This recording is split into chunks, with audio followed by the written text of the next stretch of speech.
Assalamualaikum warahmatullahi wabarakatuh. Salam sejahtera untuk kita semua. Perkenalkan, nama saya Muhammad Nuh dari kelas Manajemen 19A3 Konsentrasi Sumber Daya Manusia. Pada kesempatan kali ini saya akan membuat video yang membahas tentang apa itu kinerja dan apa saja yang mempengaruhi sebuah kinerja.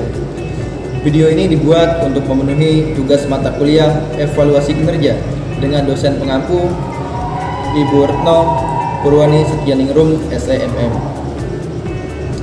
Kita langsung masuk ke pembahasan apa itu pengertian kinerja dan apa saja komponen-komponen yang mempengaruhinya.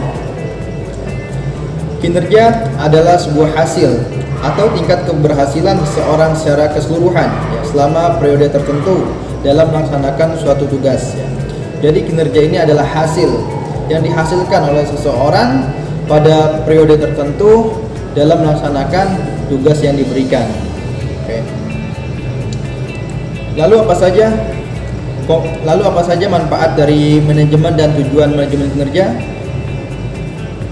Tentunya untuk tujuan yang pertama yaitu tujuan strategi, di mana manajemen kinerja harus mengaitkan kegiatan pegawai dengan tujuan organisasi. Pelaksanaan strategi tersebut perlu mendefinisikan hasil yang akan dicapai.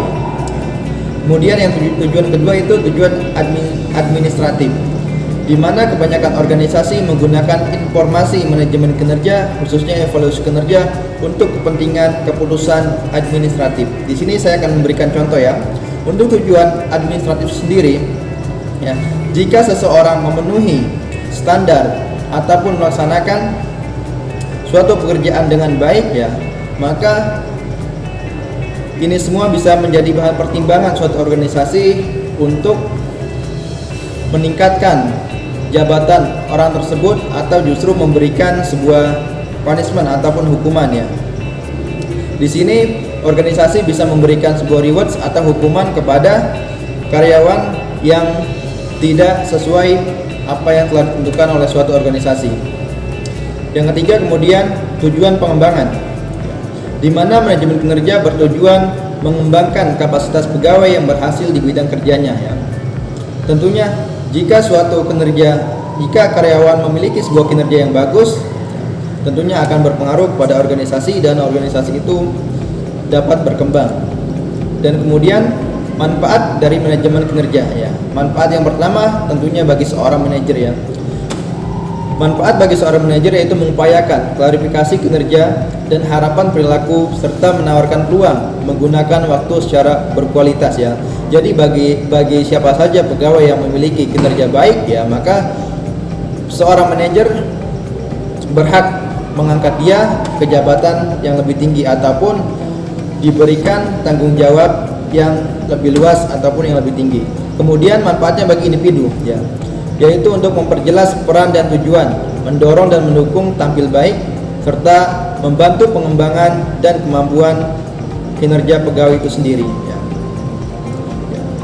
Kemudian kita akan bahas tentang konsep manajemen kinerja ya. Di sini konsep manajemen kinerja yaitu meningkatnya kualitas sumber daya alam ataupun sumber daya manusia yang dimiliki oleh suatu organisasi ya, dalam melaksanakan tugas dan peran yang diembannya sesuai dengan tuntutan organisasi ya. Tentunya konsep pertama yaitu untuk mengembangkan organisasi tersebut ya. Oleh karena itu, upaya mengelola dan mengembangkan kinerja individu dalam organisasi menjadi hal yang sangat penting dalam membangun dan mengembangkan kemampuan organisasi ya.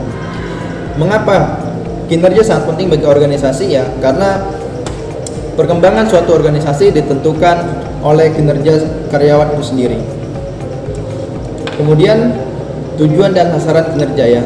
Tujuan dan sasaran kinerja di sini tidak lain adalah untuk menjamin agar proses kinerja dapat berlangsung seperti yang diharapkan atau tercapainya prestasi kerja di dalam suatu organisasi. Kemudian apa saja komponen-komponen yang mempengaruhi sebuah kinerja ya. Di sini kita akan bahas beberapa variabel yang mempengaruhi sebuah kinerja. Yang pertama, variabel pelatihan. Pelatihan didefinisikan oleh Invensif sebagai usaha untuk meningkatkan kinerja karyawan dalam pekerjaannya sekarang atau dalam pekerjaan lain yang dijabat oleh seorang tersebut ya. Jadi pelatihan ini sangat penting untuk meningkatkan keterampilan ya, karena keterampilan dan pelatihan itu berkaitan dengan sebuah kinerja ya. Jika seorang pegawai memiliki keterampilan yang bagus, memiliki skill yang bagus, ya tentunya kinerja dia akan baik dan sesuatu yang dia kerjakan akan berguna bagi perusahaan dan bermanfaat. Kemudian ya, di sini variabel antara atasan dan bawahan ya. Di sini kita garis bawahi yaitu seorang pemimpin atau atasan ya. Atasan mempengaruhi kinerja seorang karyawan ataupun seorang bawahannya ya. Karena atasan di sini berperan untuk komunikasi ke bawahan ya, entah itu komunikasi tentang tugas-tugas ataupun sharing suatu permasalahan ya. Jika seorang atasan ya memiliki segala kemampuan yang dia miliki, mampu menghandle karyawannya, maka dapat dipastikan suatu organisasi yang dia pimpin akan berhasil ya. Begitu juga sebaliknya ya. Jika seorang atasan ataupun pimpinan ya memiliki kemampuan di bawah rata-rata ataupun di bawah standar, maka akan dipastikan ya organisasi tersebut tidak akan berjalan dengan baik. Kemudian di sini juga variabel budaya kerja dan disiplin kerja ya. Cara pandang karyawan terhadap tugas dan disiplin kerja yaitu kesadaran seseorang dalam mentaati semua peraturan ya. Jadi budaya dan disiplin kerja ini sangat mempengaruhi karyawan itu sendiri. Karena mengapa? Budaya yang baik tentunya akan menciptakan keharmonisan, kenyamanan dalam suatu organisasi. Dan kemudian disiplin kerja ya. Dengan disiplin kerja kita bisa menyelesaikan tugas yang diberikan dengan tepat waktu serta bertanggung jawab atas apa yang telah diberikan. Dan kemudian yang terakhir di sini variabel kepemimpinan ya. Yang tadi itu variabel antara atasan dan bawahan, dan kemudian di sini ada variabel kepemimpinan. Bedanya apa sih ya? Kepemimpinan diartikan apabila dapat diterapkan dengan baik oleh setiap kantor, maka akan berpengaruh positif ya. Di sini, di setiap organisasi ataupun departemen tentunya mempunyai seorang pimpinan ya. Mulai dari yang paling atas hingga yang paling bawah ya, kita bisa ketahui bahwa setiap organisasi itu mempunyai strukturnya. Oke. Di sini pemimpin sangat berpengaruh ya, mulai dari director, manager ataupun jabatan-jabatan yang penting dalam suatu perusahaan ya. Jika pemimpin yang berkualitas tentunya akan menciptakan kenyamanan bagi karyawannya ya. Jika sebaliknya pemimpin yang merasa dia cukup gitu dan tidak terbuka kepada bawahan ya, maka di sini akan terjadi sebuah kesenjangan ya, di mana kesenjangan ini mempengaruhi kinerja karyawan ya. Bisa kita ibaratkan bahwa pemimpin di sini sebagai role model yang mana bisa dicontoh oleh setiap karyawan ya, sebagai kiblat ataupun pedoman untuk karyawan ya. Jika seorang pemimpin mencontohkan kebaikan, tentunya karyawan sendiri akan melihat bagaimana pemimpinnya, dia akan meniru bagaimana cara kerja yang baik. Begitu juga sebaliknya ya. Jika pemimpin tidak mencontohkan sesuatu yang baik dalam suatu perusahaan ya, maka ini sangat berbahaya. Maka akan terjadi sebuah penurunan peningkatan kualitas ya, di mana kualitas ini sendiri ya mempengaruhi perkembangan organisasi. Video ini saya akan membuat kesimpulan ya. Di sini ada beberapa kesimpulan yang saya buat. Yang pertama, kinerja merupakan hasil kerja yang dicapai oleh seseorang ataupun individu dalam suatu kelompok organisasi dalam suatu perusahaan. Kemudian, penilaian kinerja ialah suatu proses penilaian tentang seberapa baik pekerja ataupun karyawan telah melaksanakan tugasnya dalam periode waktu tertentu.